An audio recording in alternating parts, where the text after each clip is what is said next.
What would you do if you were sitting at your home and a foreign military knocked down the door, broke in, threw your furniture across the length of the street, beat up your mother, imprisoned your father, and told you that your house is now theirs? What would you do if you were told that for the rest of your life you were going to have to live in a cage, be sieged? What would you do if someone shot and killed your brother for simply being who they are? Me and my brothers are scared for each other, so we always try to be together, because if we die together, that will be the best thing, because we can still see each other when we go to heaven. For decades, the Israeli regime has presented itself on the international stage as a victim. And to Palestinians, the image that was communicated to us is that of a completely different reality. The Israeli regime does not waste an opportunity to intimidate us, to instill fear within us. There is this strong man image, not only to intimidate us, but to reassure the Israeli society, who frankly needs our suffering in order to feel safe, needs images of our misery, of our bloodied and bruised young people to feel safe. Growing up Palestinian in occupied Jerusalem, it feels like you have a police officer in your bed and a police officer on your couch and a police officer in your kitchen. There is so much surveillance of every aspect of your life, be it your social life, your political thought, your activities at school, your activities on the street. They are telling us if we dare even think to resist, we are going to be clamped down on. You grow up in Palestine and you hear about the Nakba, which is the mass displacement of the Palestinian people at the hands of Zionist militias that would later form today's Israeli military. But the Nakba is not in the past tense. It's not a tragedy that once passed that we commemorate today, but it is in fact ongoing. For 75 years, the Israeli government has worked to ensure we no longer existed.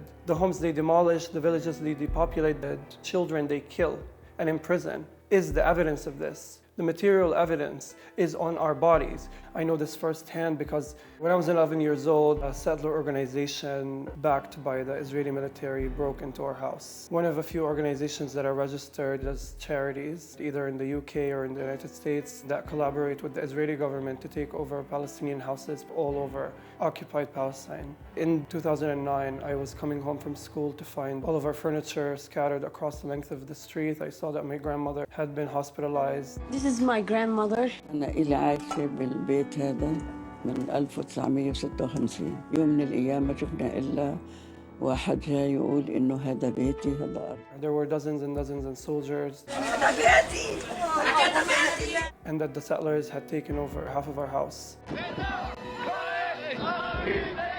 10 years later, they came back to take over the rest of our house and the rest of our neighborhood. Yaqub, you know this is not your house. Yes, but if I go, you don't go back. So what's the problem? Why are you yelling at me? I didn't do this. You are stealing my house. And if I don't steal it, someone else is going to steal it. It's quite an absurd situation to find yourself in, right? American or British nationals who are often fleeing fraud charges or sexual abuse charges who come to occupy Jerusalem to squat in our houses as if they are theirs by divine decree, as if God is some kind of real estate agent. There's only one sovereign body here. There's only one people that have a connection to this land. There is no such thing as a Palestinian people, no such thing as a Palestinian state, and there's no such thing as any sovereignty by anyone except the Jewish people here. Living on the brink of displacement almost distorts your sense of time. Your entire perception of the world and your reality becomes wrapped up in these court hearings and in these settler campaigns and these harassments and these police raids. And it's not just the psychological and emotional damage, it's the financial damages, it's the loss of time. It's living your entire life without having any agency almost. My whole childhood revolved around going to the court hearings and having my father come back from the court hearings and thinking when they would finally come and take over the house and if we were able to buy ourselves some more time. You never knew if that day would be the last night you ever sleep in your bed. I remember we would go to the court hearings, and as the lawyers and judges deliberated, we would whisper in each other's ears shards of what we thought they said. It's almost like being a zebra at the mercy of a jury of hyenas. My grandmother used to say, if the judge is your enemy, to whom do you complain? The judge himself is a settler, and the court is a settler court, built on top of Palestinian land, and the laws are settler laws that were enacted to facilitate and bureaucratize and legalize the process of your own ethnic cleansing. The fact that there are Palestinians who can smell the humidity of the sea from their kitchen windows but can never go to the sea because there are dozens of checkpoints that separate them from it is violence. The fact that there are Palestinian kids in Lebanon, in refugee camps, who listen to their grandparents detail their past lives in Jaffa, in Yafa, in Haifa, in Nazareth, who look at those photographs and yearn to visit but can never visit, is within itself violence. There are 5.3 million Palestinian refugees in refugee camps today who long to return to their homeland, and their exile is within itself violence. Our ability to remain steadfast on our land is a form of resistance. The fact that we get sent dozens and dozens of settlers who get salaries to sit in our front yards, to terrorize us, to make our lives a living hell. The fact that we have to deal with police brutality at all times. The fact that we have to deal with a myriad of laws and laws that are there to displace us, to ethnically cleanse us, to erase us, to silence us, to put us in jail, and yet we are able to continue is amazing. People like the word resilience, but I think we're very stubborn. And our ability to be steadfast and to stay where we are, and our ability to cope and deal with the horrors that none of these Americans or British nationals that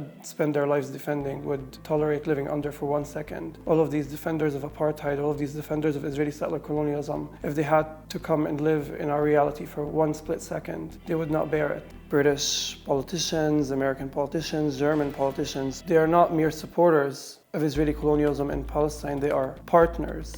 Of course, they are not going to talk about Palestinians' right to self-determination, the same way they are not going to talk about Palestinians' right to resist or Palestinians' right to defend themselves. It's the same reason why they see no issue in talking about a nuclear state's right to defend itself from an unarmed population, as though that makes any sense. It is absurd that the world today has been duped to believe that one of the most lethal armies in the world, one of the most highly funded armies in the world, a nuclear state, is somehow defending itself against a population of refugees that are kept in an open-air prison, that are kept surrounded by a 9-meter high concrete wall that swallows their land and tears their families apart. People hear the word colonialism and they think of something that is long gone in the past, and they don't realize that it exists in the present tense, in my front yard, in my neighborhood, on my street. There are Palestinian villages that today are being uprooted to be replaced by settler towns. There are Palestinian roads and cemeteries that are being desecrated to be replaced by military outposts and police departments. Colonialism is not something that the world has rid itself of. It is alive and well and eating at the land in Palestine.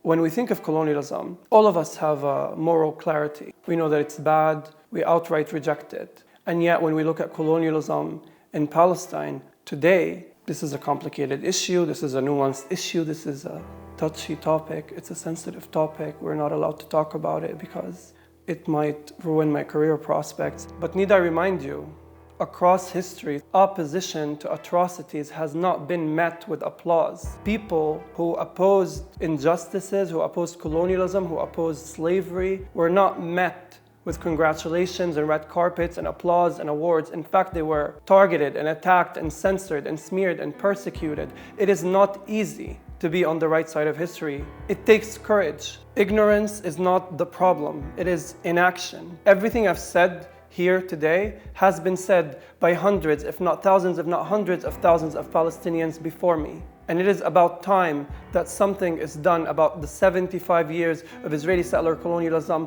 in our lands. It is about time that we move on from trying to debate something so clearly indefensible and try to create some justice for the Palestinians that are living today. It has gone on for too long, and we deserve this justice within our lifetime. It's easy to look at people like Martin Luther King, Rosa Parks, Nelson Mandela, and think of them as courageous icons who must be respected. What is difficult is looking at an injustice as it happens in real time and deciding that you want to take a moral stance, that you want to be on the right side of history. Those of you watching this today have a chance to be on the right side of history. But the question is, are you going to take it?